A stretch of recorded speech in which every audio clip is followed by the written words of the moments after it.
നമ്മളൊരു വാഹനം വാങ്ങിക്കുന്നത് നമ്മൾ കഷ്ടപ്പെട്ട് സമ്പാദിച്ച പൈസ ഉപയോഗിച്ചുകൊണ്ടാണ് നമ്മൾ ഈ വാഹനം മേടിക്കുന്നത്.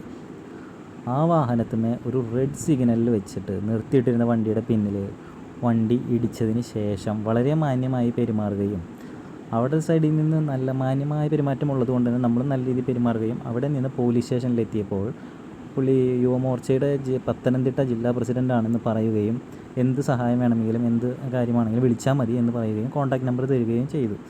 അതുകൊണ്ട് തന്നെ നമ്മൾ കേസിന് വേണ്ടിയിട്ടോ കേസ് ഫയൽ ചെയ്യാനായിട്ട് നമ്മൾ ഉദ്ദേശിച്ചിരുന്നില്ല, നല്ല മാന്യമായ പെരുമാറ്റമായതുകൊണ്ട് തന്നെ.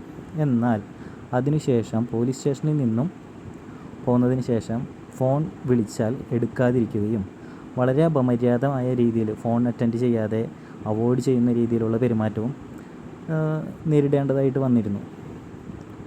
അതുകൊണ്ടാണ് ഞാൻ ഈ വീഡിയോ ചെയ്യുന്നത്. ഒരുപാട് തവണ ഫെബ്രുവരി 9-നാണ് ഈ സംഭവം ഉണ്ടായിട്ടുള്ളത്. ഫെബ്രുവരി 9 ശേഷം വേറൊരാളെ കൊണ്ട് വിളിപ്പിച്ചിട്ടാണ് ഇവൻ ഫോൺ തന്നെ എടുക്കുന്നത്.